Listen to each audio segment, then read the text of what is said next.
Yesterday, Trump, sorry. That was for real, I'm sorry. He even surprised some Republicans with sweeping pardons to the January 6th insurrectionists, including Proud Boys, Oath Keepers, and other violent rioters. But he wasn't thrilled about Biden issuing pardons of his own on the way out. Take a look. So this is January 6th. These are the hostages. Approximately 1,500 for a pardon. Yes. Full pardon. Part of our problem. We need a free and fair press badly, desperately. I watched the way they asked questions of Kamala yesterday. Howard Stern, he's a weak guy. He's weak. He's going, oh, what about, oh. It was so ridiculous. Even for years, The View operated as a platform where co-hosts led by the likes of Whoopi Goldberg and Joy Behar launched relentless attacks on Donald Trump, his family, and anyone remotely associated with his political ideology. The discussions often teetered into outright hostility, with accusations and insinuations thrown around under the guise of hot topics. Trump, his children, and even his wife Melania were routinely dragged into the line of fire. Ivanka was labeled as an enabler of her father's alleged corruption. Donald Jr. was mocked for his vocal support of Trump's policies, and even young Barron Trump wasn't spared from offhanded jabs. The show thrived on controversy, turning political discourse into daytime television fodder. While their criticism of Trump became a consistent ratings booster, for a long time the former president weathered these attacks publicly, dismissing them as fake news and mainstream media nonsense. However, behind the scenes, Trump and his team were quietly laying the groundwork for what would become a devastating and decisive counterstrike. The turning point came when The View aired a particularly inflammatory episode accusing Trump of manipulating financial systems to inflate his wealth and evade taxes. The segment, which the co-hosts framed as an exposé, quickly spiraled into unsubstantiated personal attacks. He lost the last time, and for the last 4 years, all we've heard is, I won, they were mean to me, I won. You lost! But you lost! Dude! Trump's legal team responded swiftly, filing a defamation lawsuit that didn't just name the show, but also the individual co-hosts and the network executives overseeing it.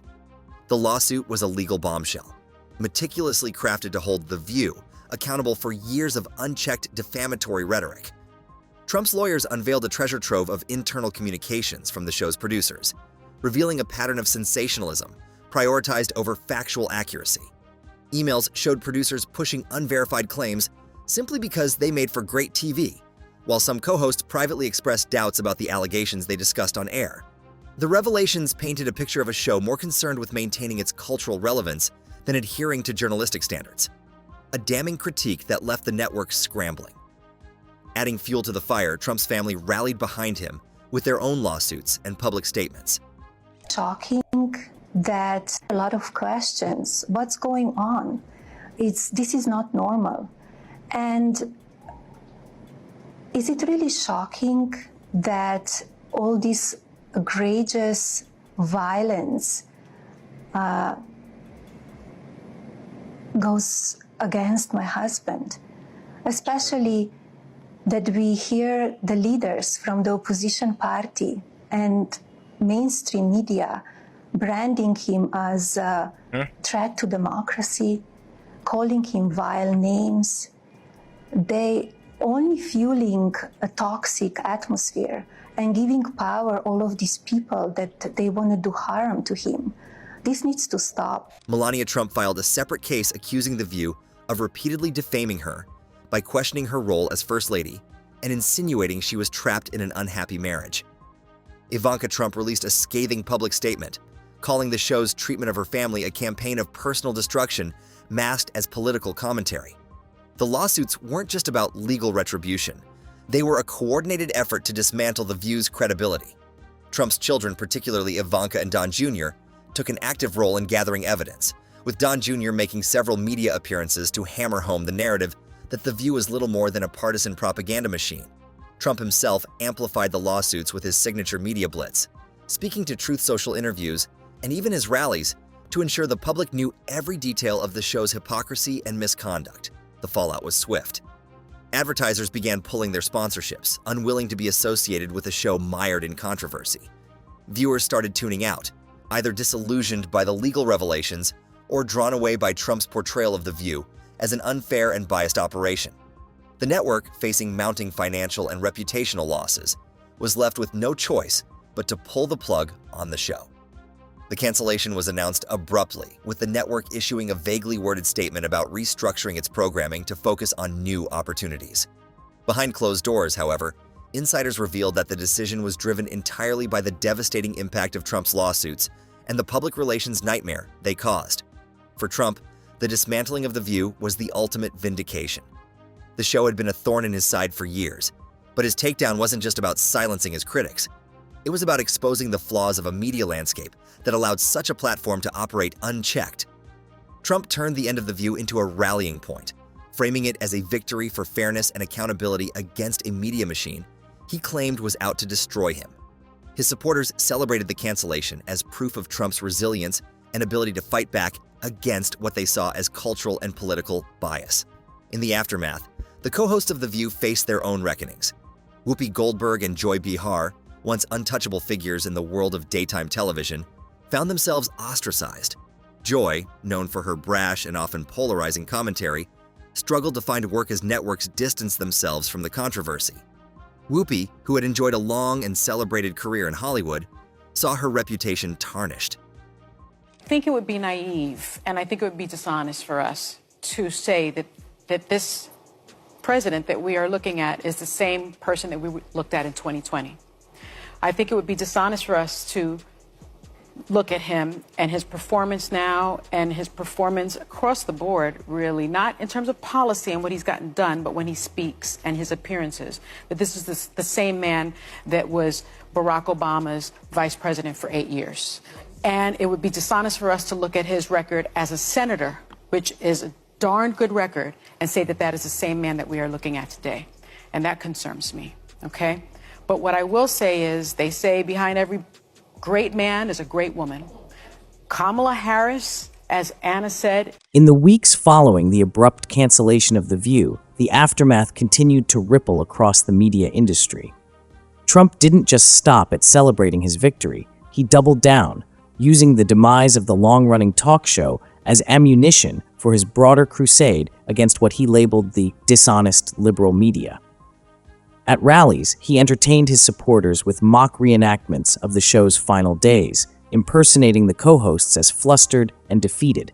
He described the legal battle as a necessary move to restore truth in media, framing himself as the champion who exposed the bias, lies, and hypocrisy that had been hiding in plain sight for years. Meanwhile, the Trump family capitalized on the win.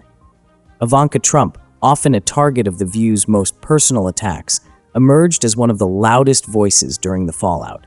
In interviews, she spoke candidly about the toll the show's rhetoric had taken on her family, not just politically, but emotionally. She described how her children had been exposed to unfair criticism and how her mother, Ivana, had been deeply hurt by the show's unrelenting mockery.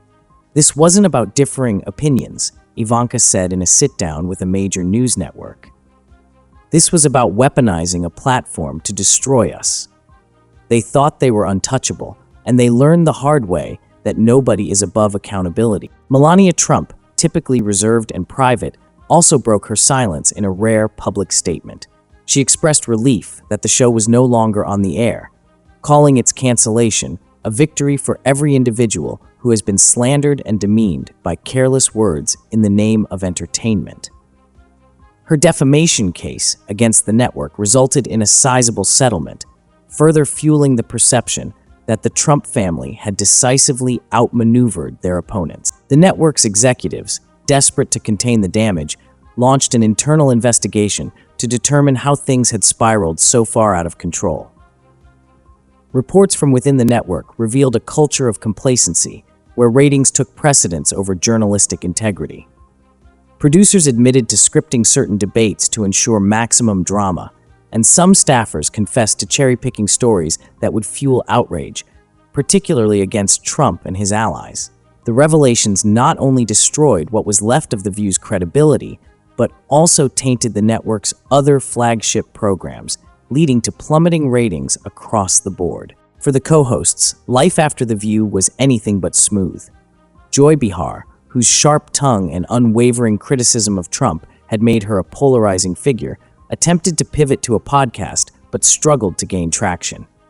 Many sponsors were hesitant to associate their brands with her, fearing backlash from Trump supporters who had taken up the cause of boycotting businesses tied to the former co-hosts.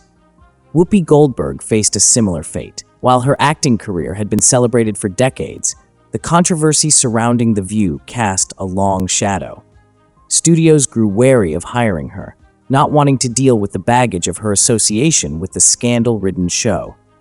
Some of the younger co-hosts who had joined the panel in later years found themselves blacklisted before their careers had even properly begun. The fallout wasn't limited to just the show and its hosts. The cancellation sparked a broader conversation about the role of opinion-based programming in shaping public discourse.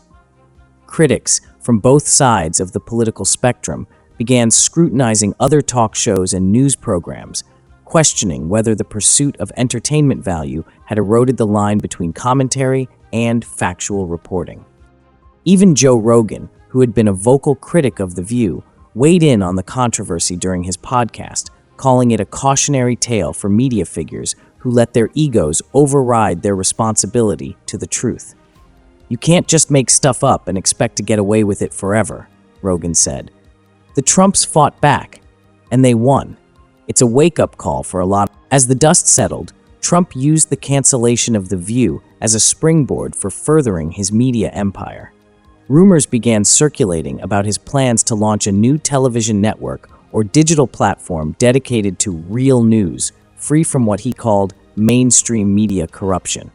His supporters rallied behind the idea, eager to see their leader create a platform that would rival the media giants they had grown to distrust.